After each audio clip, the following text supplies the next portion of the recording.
اللہ اللہ اللہ اللہ۔ السلام علیکم ورحمۃ اللہ وبرکاتہ۔ اللہ تبارک و تعالیٰ نے جتنے بھی انسان پیدا کیے ہیں، جتنی بھی انبیاء کرام اس دنیا میں آئے تھے، جتنے بھی اولیاء اللہ والے ہیں، جتنے بھی بزرگان دین اللہ نے دنیا میں پیدا کیے، جتنے بھی انسان ہیں، ہر انسان کی زندگی میں مشکلات اللہ نے اس کے ساتھ لگا کر بھیجی ہیں۔ ایسا کوئی نبی نہیں، ایسا کوئی بزرگ نہیں، ایسا کوئی انسان آپ کو دنیا میں نہیں دکھے گا کہ جس کی زندگی میں مشکلات نہ ہوں۔ اللہ تعالیٰ نے ہم لوگوں کو انسان بنایا ہے، اور انسان کیا ہے؟ انسان کی زندگی میں خوشیاں بھی ہیں، غمیاں بھی ہیں، پریشانیاں بھی ہیں، دکھ سکھ اس کے ساتھ ہیں۔ یہ ہماری ایک زندگی کا حصہ ہے۔ اللہ تبارک و تعالیٰ نے جتنے بھی انبیاء کرام کو مبعوث فرمایا، اللہ تبارک و تعالیٰ نے ان کی زندگی میں ہمیں پریکٹیکل کر کے دکھایا، پریکٹیکل فارمولہ بتایا کہ دیکھو انبیاء کرام کی جتنی لائف میں مشکلات آتی تھیں نا، ہماری لائف میں تو اتنی کوئی مشکلات نہیں آتی۔ ہماری لائف میں کوئی مشکلات نہیں ہیں۔ جو انبیاء کرام کی زندگی میں جو مشکلات آتی تھیں، وہ تو ہمارے لیے سے یہ چھوٹے چھوٹے سے وہ ہیں جسے ہم ٹرائلز کہتے ہیں۔ مشکلات تو انبیاء کرام کی زندگی میں تھیں، جو اللہ والے بزرگ تھے ان کی زندگی میں تھیں۔ ہماری زندگی میں تو کچھ بھی نہیں ہے۔ ہماری زندگی میں کیا مشکلات ہیں؟ او ہو یا میرا یہ کام نہیں ہوا، مجھے یہ مسئلہ ہے، او ہو یا مجھے یہ مسئلہ آ گیا، میرا یہ ہو گیا۔ ہمیں تو اللہ معاف فرمائے کوئی پریشانی نہیں ہے، ہمیں تو اللہ کا شکر ادا کرنا چاہیے، ہمیں تو کوئی پریشانی نہیں ہے۔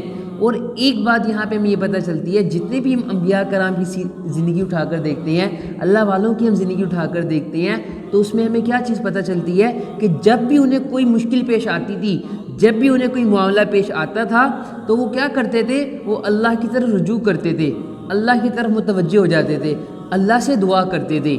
اب دیکھیں، اگر وہ بیمار ہوئے، انہیں پتہ ہے کہ بیماری اللہ کی طرف سے آئی ہے اور صحت بھی اللہ ہی دیں گے، شفا اللہ تعالیٰ دیں گے۔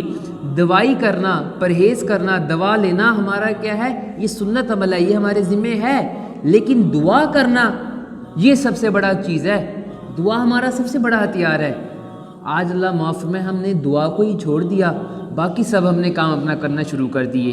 ہمیں چاہیے کہ ٹھیک ہے، اگر آپ بیمار ہوئے ہیں تو آپ دوا بھی کریں، آپ میڈیسن لیں، ڈاکٹر کے پاس جائیں، آپ پرہیز بھی کریں، لیکن دعا کو کبھی نہ چھوڑیں۔ دعا ہمیں لازمی کرنی ہے۔ لیکن آج اللہ معاف میں آج ہمیں اللہ ماشاءاللہ بہت سارے لوگ دکھیں گے صرف جو دعا کرتے ہی نہیں۔ ایک بہت نمبر آف پیپل ہے، بہت ایک بڑی تعداد ہے جو دعا اللہ معاف کرے دعا سے دور بھاگ گئی، دعا نہیں کرتے۔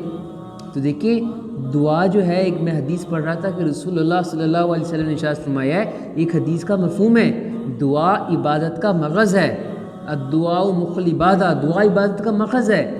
اب اس کا کیا مطلب ہے کہ آپ نے کوئی عبادت کیا، ہم نے نماز پڑھی ہے، تو اللہ سے دعا تو مانگیں، اللہ سے دعا مانگیں کہ اللہ میرا یہ کام ہے، یہ میرا معاملہ ٹھیک کر دے۔ آپ بہتر جانتے ہیں، آپ بہتر جانتے ہیں، آپ نے میری طرف مشکلات بھیجی ہیں، آپ ہی مجھے مشکلات سے نکالیں گے۔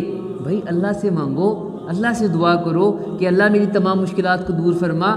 دعا وہ کام کرتی ہے جہاں پہ پرہیز کوئی کام نہیں کرتا، جہاں تک دوا کوئی کام نہیں کرتی، جہاں تک آپ کی دعا جائے گی۔ دعا جو ہے ہمارے نصیب بدل دیتی ہے، یہ یقین ہمارے دلوں میں ہو، اللہ تعالیٰ کرنے والے ہیں۔ اس لیے دعا کو، آپ کا دعا ایک بہت بڑا ہتھیار ہے، اس کو اپنے ہاتھ سے مت جانے دیجیے گا۔ دعا کیا کریں اللہ سے، جب بھی کوئی مسئلہ آئے، جب بھی کوئی پریشانی آئے۔ صحابہ کرام رضوان اللہ اجمعین کی جب ہم زندگی اٹھا کر پڑھیں تو ایک دفعہ ایک صحابی آئے، رسول اللہ صلی اللہ علیہ وسلم بیٹھے تھے، تو وہ آ کے نفل پڑھی، دعا مانگی اور چلے گئے۔ تو اللہ کے نبی نے صحابہ سے پوچھا، رسول اللہ صلی اللہ علیہ وسلم نے، کہ یہ صحابی تمہیں پتہ بھی ہے کیا مانگ کر گیا ہے، کیا مانگا اللہ سے؟ انہوں نے کہا جی، صحابہ نے کہا اللہ اور اللہ کے رسول صلی اللہ علیہ وسلم بہتر جانتی ہیں۔ تو اللہ کے نبی نے فرمایا کہ یہ اس بندے کے پاس نمک نہیں تھا اس کے گھر میں، یہ اللہ سے مانگنے کے لیے آیا ہے۔ یعنی ہمیں کیا پتہ چلتا ہے، جب بھی ہمیں کوئی پریشانی آئے، جب بھی ہمیں کوئی مسئلہ درپیش آئے، ہم نے اللہ کی طرف رجوع کرنا ہے، اپنا بھی معاملہ کرنا ہے، ہمیں اپنا بھی کام کرنا ہے، لیکن اللہ کو ہم نے نہیں چھوڑنا، اللہ سے دعا بھی کرنی ہے۔ پھر انشاءاللہ دیکھیے گا اللہ تعالیٰ جہاں پہ ہمیں کوئی نظر نہیں آئے گا ہمارا کام ہوتا ہوا، اللہ وہاں سے بند دروازے کھولے گا۔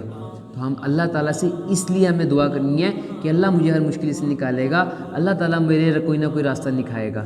تو اللہ سے دعا ہے کہ اللہ تعالیٰ کو سمجھنے کی اور عمل کرنے کی توفیق عطا فرمائے۔ السلام علیکم ورحمۃ اللہ وبرکاتہ۔